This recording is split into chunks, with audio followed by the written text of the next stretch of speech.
नमस्कार. आपण आज 76वा मनाचा श्लोक बघत आहोत आणि नेहमीप्रमाणे आपण श्लोक बघूयात.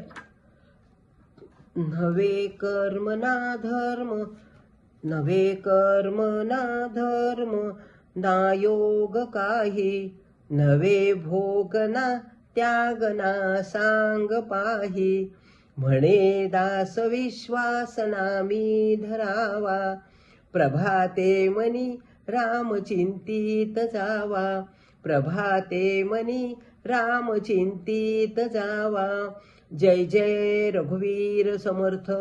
भगवंत समर्थ आपल्याला आत्ताच्या गेलेल्या 10 श्लोकांमध्ये सतत प्रभाते मनी राम चिंतित जावा असं आपण 10 मागचे श्लोक बघितले. त्याच्यामध्ये सतत ते पालुपद आलेलं आहे आणि म्हणून आता इथून पुढे खूप मोठा अभ्यासाचा विषय आहे.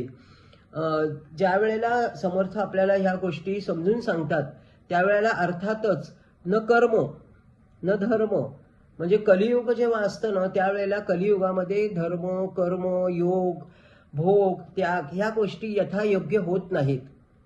जसं संतांच्या वर वचन ठेवून केलेले भगवंताची जी एकरूपता आहे ती आपल्याकडनं कलियुगामध्ये घडत नाही. आणि म्हणून ते म्हणतात की नामावरती विश्वास ठेवून तुम्ही ह्या गोष्टी जर केल्यात तर कशा योग्य होतील ते आपल्याला ते समजून सांगतायत. बघा आता आपल्याला त्यांनी सांगितलं की कर्म, हे कर्म कसं असावं, तर भगवंत म्हणतात की कर्म निष्काम एक कर्म एक असावं. एक तर पहिली गोष्ट फळाची अपेक्षा नसावी कर्मामध्ये, सात्विक कर्म असावं आणि उत्तम कर्म सत्वशील कर्मामुळे आपल्याला जीवनाची दिशा सुधारते आपले, असं कर्म असावं. दुसरी गोष्ट ते सांगतात ना धर्म, धर्म केवळ पूजा पाठ उपवास एवढाच धर्म नाहीये.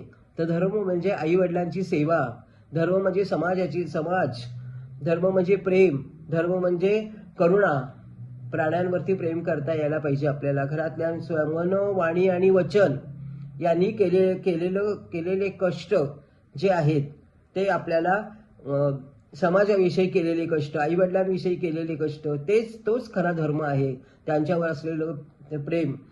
तिसरी गोष्ट समर्थ सांगतात की योग म्हणजे जसं आपण मगाशी म्हटलं की संतांवर विश्वास ठेवून ज्या गोष्टी घडतात त्या योग म्हणजे जॉईंट, जोडणे जाणे, भगवंताशी जोडलं गेलं पाहिजे.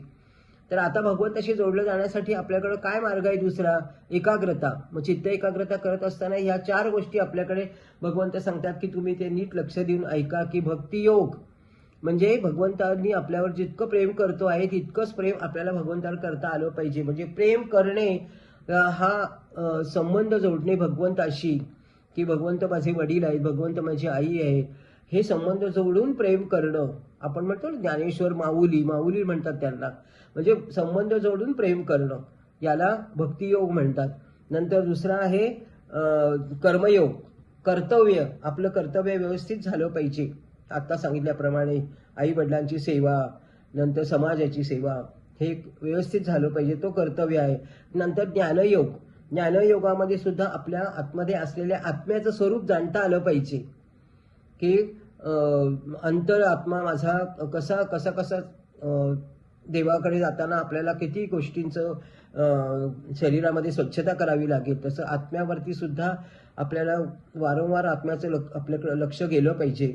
नंतर राजयोग, इंद्रियावरती ताबा बसला पाहिजे आपला, आणि इंद्रियावर ताबा असेल तर आपल्याला ध्यान लागतं, आहे की नाही. म्हणून त्याही गोष्टी समर्थांनी समजून सांगितल्या. नंतर भोग, कधी कुठल्याही गोष्टीची आपली तृप्ती होतच नाही, आपण नेहमी अतृप्तच असतो कुठलीही असो. त्यामुळे आपल्याला व्याधी जळतात, नाही का. व्याधी निर्माण का होतात, तर ह्याच्यामुळेच होतात. साधी उदाहरणं आपल्याला माहिती आहेत. नंतर त्याग सांगितला त्यांनी. त्याग म्हणजे एखाद्या विषयीसाठी असलेले अधिकार किंवा आसक्ती सोडून देणं.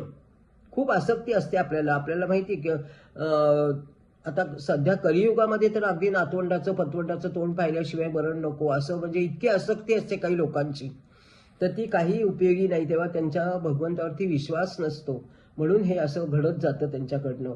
म्हणून रोज नामाचा आपल्याला उच्चार झाला पाहिजे आणि त्याचा जप झाला पाहिजे. म्हणून प्रभाते मनी राम चिंतित जावा भगवंत सांगतात. म्हणून जर विश्वास नसेल तर काय होतं, रामावर विश्वास नसेल तर आपल्याला व्याधी होतील, दुःख होईल, दुःख सांगण्यासाठी सुद्धा कोणी मिळणार नाही. आणि म्हणून रामनामाच्या जपामध्ये इतकी शक्ती आहे की रामनाम अत्यंत व्यापक आहे, नंतर सर्वतोपरी आहे, नंतर केवळ शब्दच नाही तर त्याच्यात ब्रह्मांडांची ऊर्जा आहे रामनामामध्ये. इतकं छान सांगतात समर्थ. शांती आणि मुक्तीचा तो आधार आहे रामनाम. आणि म्हणून सर्व प्रकारचे दुःख करणारे ते रामनाम आहे. मनाप्रमाणे त्याप्रमाणे फळही मिळतं असंही ते पुढे सांगतात. आणि म्हणून रामाचा अर्थ त्यांनी आपल्याला खोलून सांगितला की र म्हणजे ऊर्जा, र म्हणजे अग्निबीज, नंतर आ म्हणजे शक्ती, आणि म म्हणजे ऊर्जाचं प्रतिनिधित्व. म्हणून तिन्ही शब्द मिळून एकत्र केले तर ऊर्जा, आपल्या आंतरिक ऊर्जा जागृत होते. असा राम शब्द आहे की आंतरिक ऊर्जा जागृत होते. आणि म्हणून हे कल्याणकारी नाम आहे, अतिशय कल्याणकारी नाम असून कलियुगामध्ये याचं खूप महत्त्व सांगितलेलं आहे. म्हणून कलियुगामध्ये हे नाव घ्यावं, विश्वास हा नामी धरावा. आपण काल का परवा दिवशीच्या प्रवचनामध्ये अर्जुनाचं उदाहरण बघितलेलं आहे की अर्जुन दुसऱ्याच्या दुःखाने रडला म्हणून विषाद योग मिळाला आपल्याला गीतेमध्ये. परंतु त्या विषाद योगामध्ये समाजासाठी त्यांनी कर्तव्य केलं. ही गोष्ट खूप महत्त्वाची आहे. आणि म्हणून विश्वास आहे त्याचा देवावरती. देवावर विश्वास असल्याशिवाय, 5 पांडवांचा अतिशय विश्वास होता. आणि सगळ्या गोष्टी आंतरिक ऊर्जेतनं झालेल्या आहेत. आणि आंतरिक ऊर्जा जागृत करण्यासाठी आपणही रामनामाचा जप करण्यास सुरुवात केली नसेल तर करूयात, केली असेल तर नियमित करूयात.